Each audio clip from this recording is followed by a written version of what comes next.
दोस्तों नमस्कार, आपका स्वागत है आपके चैनल MROP संत दर्शनालय में। जैसा कि आप जानते हैं कि मैं निकल चुका हूं धर्म यात्रा भारत में, आप लोगों को महान साधु संतों के दर्शन कराने और अपने वीडियो के माध्यम से मठ मंदिर दिखाने।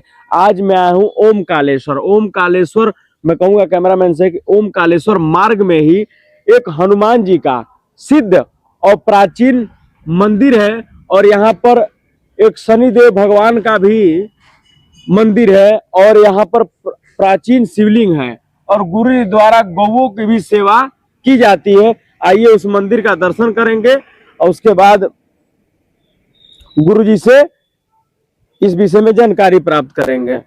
दोस्तों ये ओमकालेश्वर मार्ग में ही हनुमान जी का सिद्ध मंदिर है।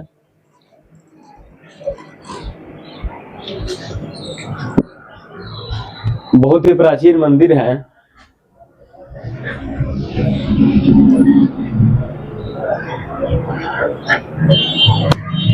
यहाँ पर राम जी, सीता जी, लक्ष्मण जी भी विराजमान हैं। मैं कहूँगा कैमरामैन से राम जी, सीता जी, लक्ष्मण जी विराजमान हैं। बहुत ही अद्भुत मंदिर है और आइए यहाँ से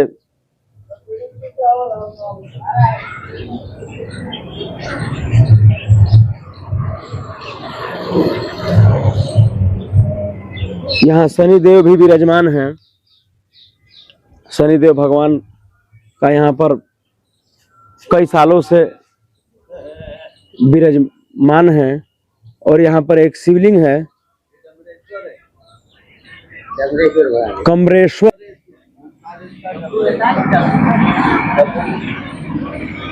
डमरेश्वर डमरेश्वर डमरेश्वर ये शिवलिंग है और यहाँ पर शिव परिवार भी है और बहुत ही प्राचीन शिवलिंग है। और गुरुजी से चलकर इस शिवलिंग के विषय में जानकारी करेंगे। दोस्तों ये बहुत ही प्राचीन पेड़ है, इस पेड़ की बहुत दिव्यता है और गुरुजी द्वारा गौओं की भी सेवा की जाती है। यहाँ पर गौओं के लिए पानी उनी भी गुरुजी द्वारा बना दिया गया है, ऐसा कि पानी उनी पी सकती हैं।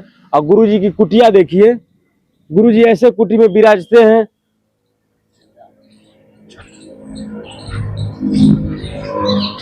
गुरुजी धूना भी लगाए हैं, धूने की भी बहुत विशेषता है। गुरुजी सीताराम लक्ष्मी नारायण जी का ये मंदिर है। गुरुजी द्वारा इस छोटे से कुटी में अपना रहते हैं, रहना सहना। गुरुजी किस ये सब गाय के लिए है जी, ये सब भूसा वूसा रखा है, ये सब भूसा रखा है, ये सब गाय के लिए गुरुजी ये सब मंगाते हैं। गौ सेवा भी करते हैं गुरुजी द्वारा जी। 12 रुपए किलो का भूसा है। बाप रे बाप गुरुजी। और गुरुजी द्वारा धुना होना भी चेतन रखते हैं गुरुजी। और ये प्रसाद बनाते हैं, मेरा प्रसाद भी जी गुरुजी। क्या है प्रसाद गुरुजी? ये सेव फल जी और आंवला जी गुरुजी, उसका प्रसाद है जी गुरुजी। प्रतिदिन आप भोग लगाते हैं गुरुजी? हाँ, भोग लगाते प्रतिदिन। ओमकार में भी हमारा भोग लगता है जी गुरुजी। और गौ माता भी देखिए यहाँ पर आई हैं।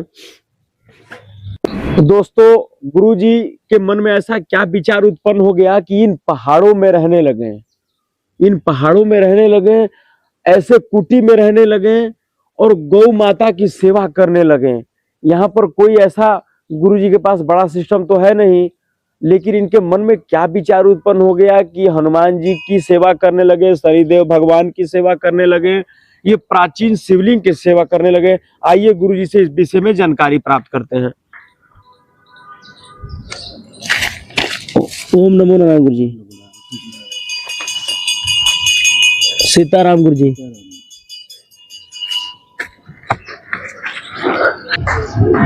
ओम नमो नारायण गुरुजी। ओम नमो नारायण। गुरुजी आपका शुभ नाम क्या है? इंद्रगिरी सन्यासी। गुरुजी सीताराम। गुरुजी आपका शुभ नाम क्या है? हमारा शुभ नाम है नरहरिदास, गुरु का नाम है रामदास। जी गुरुजी। आप किस अखाड़े से है गुरुजी? हम रामानंदी है जी गुरुजी। गुरुजी आपके गुरुजी मैं जूना अखाड़ा से हूँ, धर्मेंद्र गिरी जी महाराज। जी गुरुजी। गुरुजी ये मंदिर के प्राचीनता के विषय में कुछ हमको बताइए। हनुमान जी के विषय में। हाँ, सबके मामले में। बोलिए ओंकार जी भगवान की जय। ममलेश्वर भगवान की जय, रेवा मैया की जय, नर्मदा मैया की जय, भारत माता की जय, भारतीय संस्कृति की जय। हर हर महादेव हर हर हर हर हर। पहले तो आप माँ नर्मदा के नाम से ही सब कुछ जान सकते हैं। नर्मदा यानी नर के मद को हरने वाली माँ नर्मदा ऐसी कल्याणकारी माँ। सारी नदियां पूर्व की साइड में बहती है, लेकिन माँ नर्मदा पूर्व से पश्चिम की ओर विपरीत दिशा में जा रही है। इसी के किनारे के ऊपर पवित्र ज्योतिर्लिंग जो सनातन धर्मावलंबियों के 12 ज्योतिर्लिंग है, हमारे उनमें से चौथा ज्योतिर्लिंग ममलेश्वर ज्योतिर्लिंग, ओंकारेश्वर दोनों मिलकर के ज्योतिर्लिंग के रूप में यहाँ भगवान स्वयं शिव स्थापित हुए। प्रिय साथियों, आपका पवित्र उद्देश्य, कल्याणकारी उद्देश्य लेकर के जो आप चल रहे हैं, ये आगे चल करके और कल्याणकारी बनेगा। जिस विषय में आप इच्छुक है जानने के लिए कि देखो हमारी भारतीय संस्कृति कितनी विलक्षण है, यहाँ संत किस प्रकार से निवास करते हैं, अपना कैसा उदर पोषण करते हैं, इन सब जानकारियों के लिए साधु ही साधु की महिमा जाने, ऐसा भोलेनाथ कहते हैं। क्योंकि भोलेनाथ भी कहते हैं, बोले भाई मैं नहीं जानता हूँ, साधु ही साधु की महिमा जाने। यहाँ पर चारों युग प्रताप तुम्हारा है, पर सिद्ध जगत उजियारा। नरहरिदास जी के इस दिव्य आश्रम में हनुमान जी विराजित हैं, जिनका चारों युगों के अंदर एक समान प्रताप प्रभाव विद्यमान है। हम सब लोग किसी न किसी रूप में हमें सुनने को मिलता है, ज्ञात भी होता है। हम स्वयं भी इसके उनकी मनोकामना के आदि हैं, क्योंकि वो हमारे हर कार्य में साधु संत के तुम रखवारे, असुर निकंदन राम के दुलारे, ये हमारे रखवारे हैं। इसलिए हनुमान जी की स्थापना है यहाँ। यहाँ शनि भगवान की स्थापना है। शनि भगवान जो है हमारे, ये शनि भगवान 9 ग्रहों में एक ग्रह है। ये जिसके भी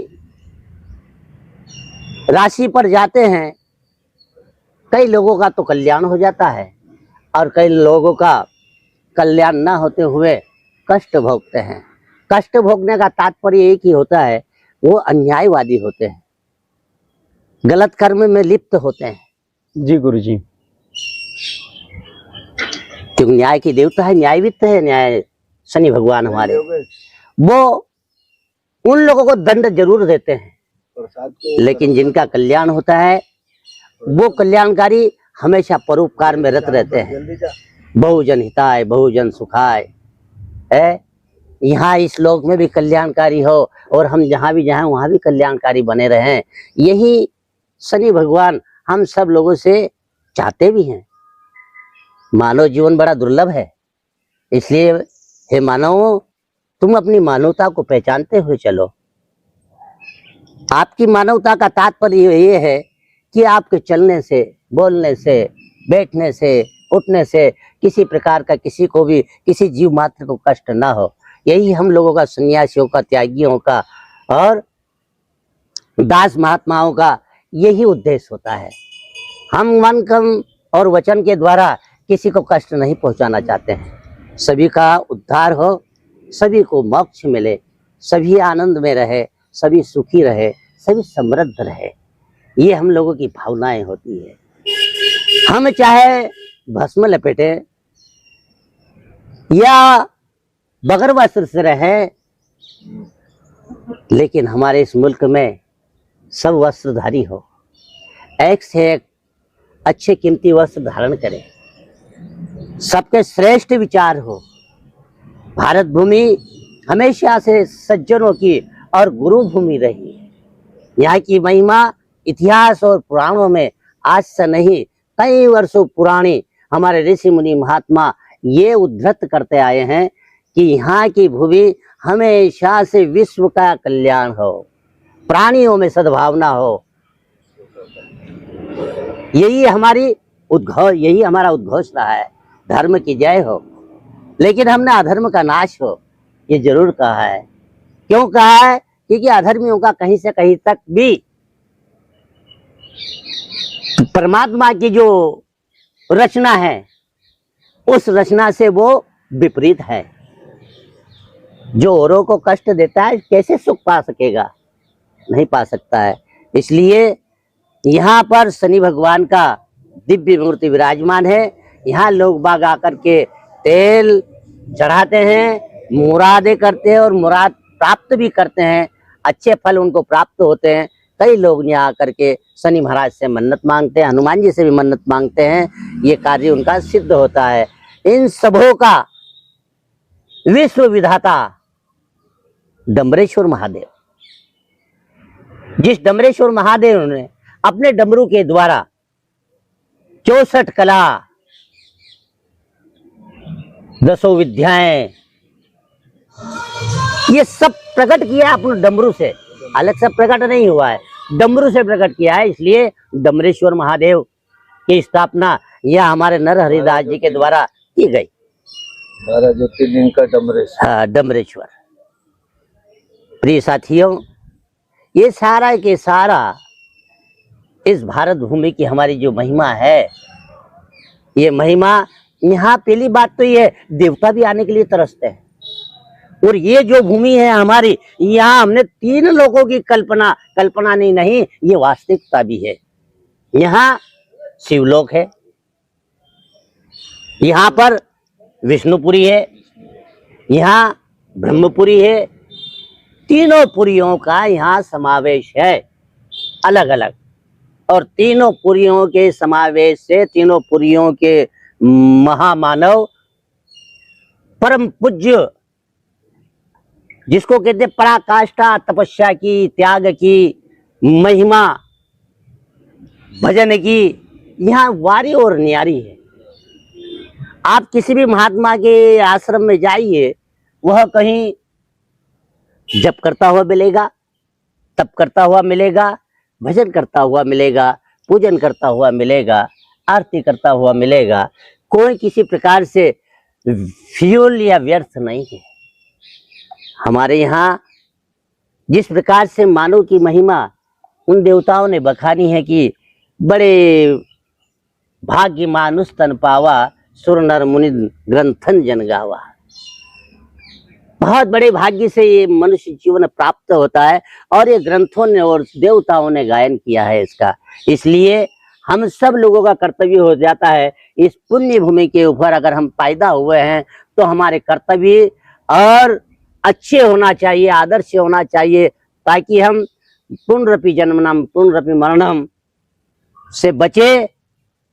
पुनरपि जननी जठरे सैनम, इसलिए उस आग की भट्टी में न जाते हुए, उस नर्क की भट्टी में न जाते हुए, यहाँ के लोगों को या यहाँ जो भी आकर के, माँ का तो इतना प्रताप है, माँ नर्मदा का। मैंने पहले ही बताया प्रथम वाक्य में कि नर के मत को हरने वाली माँ नर्मदा। तो यहाँ इसके दर्शन मात्र से ही कल्याण हो जाता है मानव का। स्नान तो दूर की बात है, केवल दर्शन करो कल्याण को प्राप्त हो। ऐसा इतना सीधा और सरल और सटीक इस सृष्टि के ऊपर कोई दूसरा उपाय नहीं है जो दर्शन मात्र से कल्याण देने वाला हो। माँ रेवा का दर्शन करने से ही कल्याण प्राप्त हो जाता है। इसलिए सविंदु सिंधु शुष्कल तरंग भंग रंजितम तुदीय पाद पंकजम नमामि देवी नर्मदे। ओंकारेश्वरम ममलेश्वरम ईश्वरम हरम महंकाल मल्लिकार्जुनम ध्याये त्र्यंबकम सोमनाथ हृदय ओम एकादशी ओम नमः।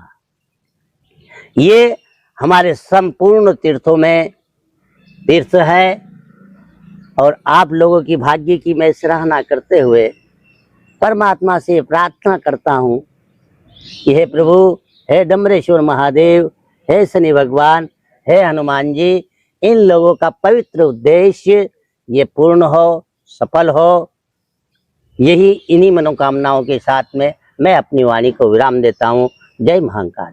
गुरुजी, आपके मन में ऐसी क्या विचार उत्पन्न हो गया कि आप इस जंगल में रहने लगे? चारों तरफ पहाड़ है और यहाँ पर कैसे आप विराजते हैं गुरुजी? देखो, यहाँ पर क्या है, हमारी संस्कृति में जंगलों में और पहाड़ों में ही ऋषि मुनि महात्मा हमारे तपस्या करते थे। जी गुरुजी। और ये उस समय सतयुग कह दो, द्वापर कह दो, त्रेतायुग कह दो, उस समय के ये हम लोग जो हैं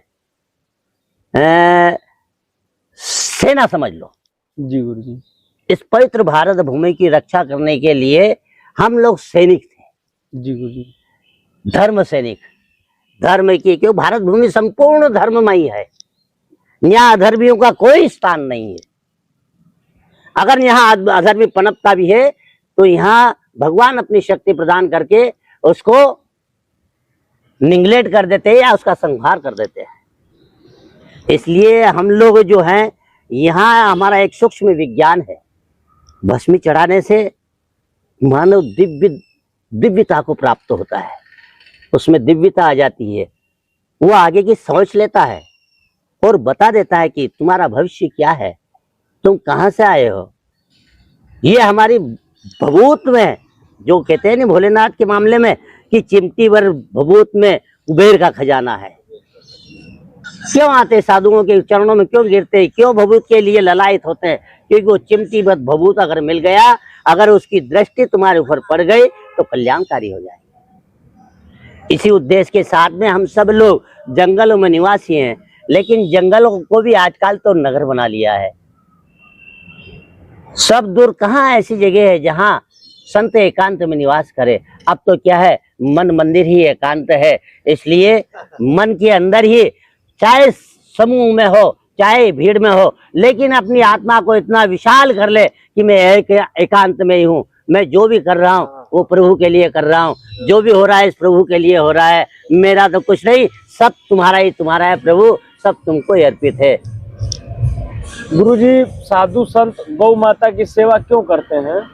गौ माता हमारी पूजनी है। पूजनी के साथ साथ जब भी इस धरा के ऊपर पापियों और दुष्टों का भार बढ़ा तो माया असहनीय हो जाती है, इसलिए सहन नहीं होता है। इसने गौ का रूप धारण किया था।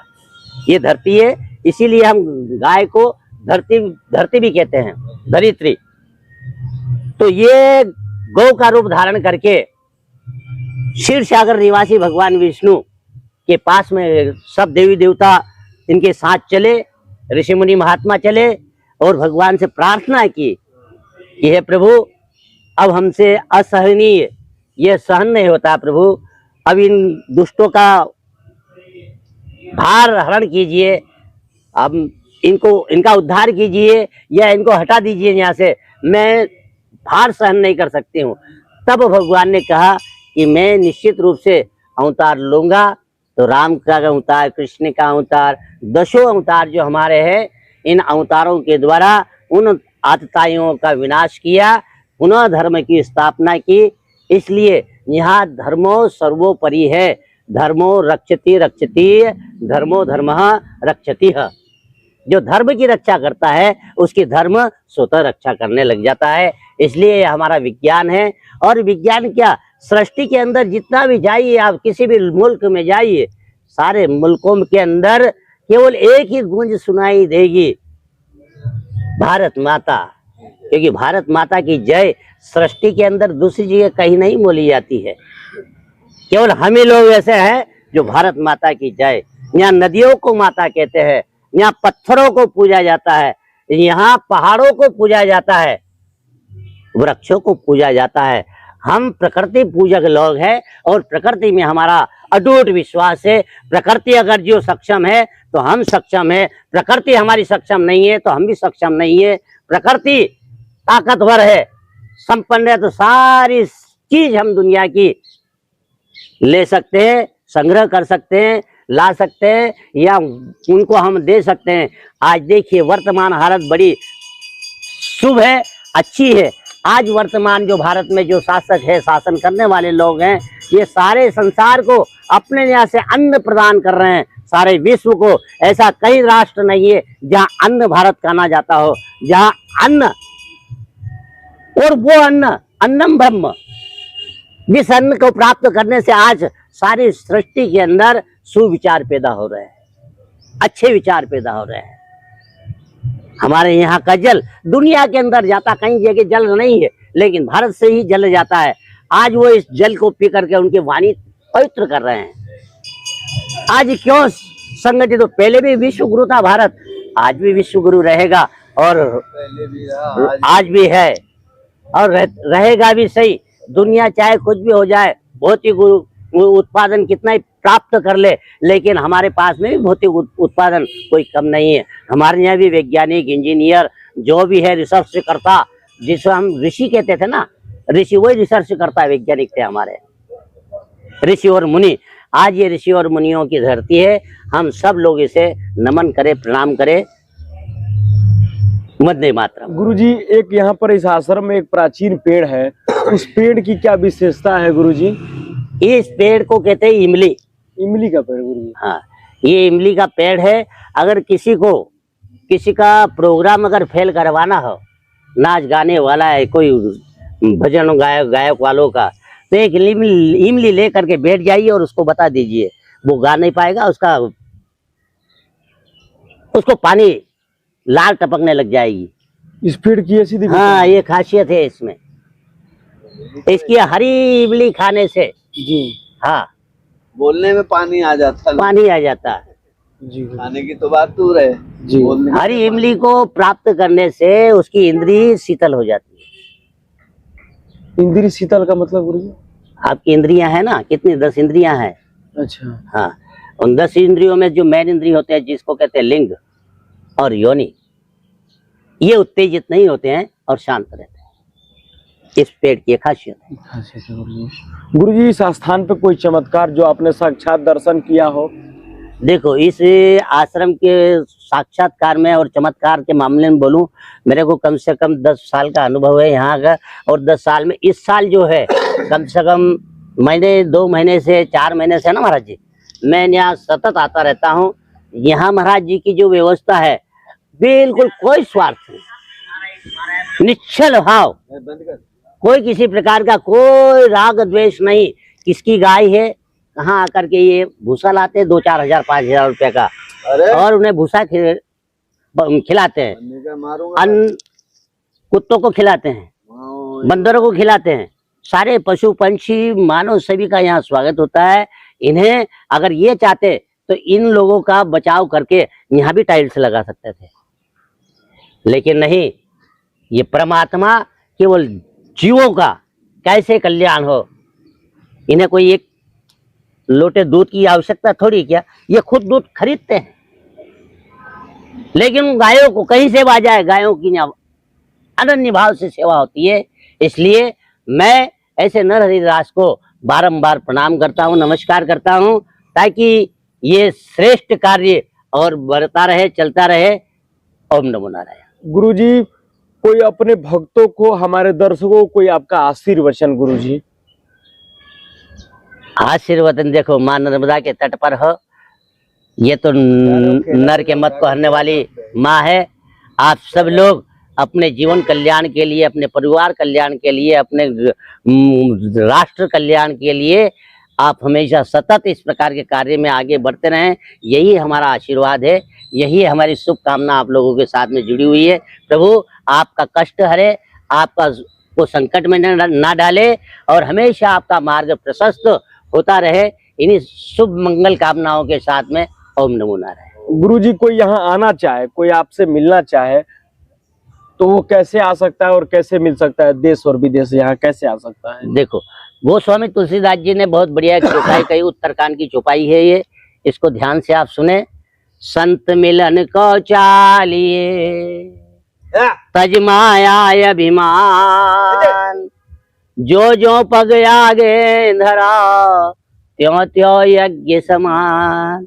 अगर किसी के मन में उत्कंठा पैदा होती है कि हम संत से मिलने जा रहे हैं, महात्माओं से मिलने के लिए जा रहे हैं, तो उन्होंने सर्वप्रथम क्या करना चाहिए?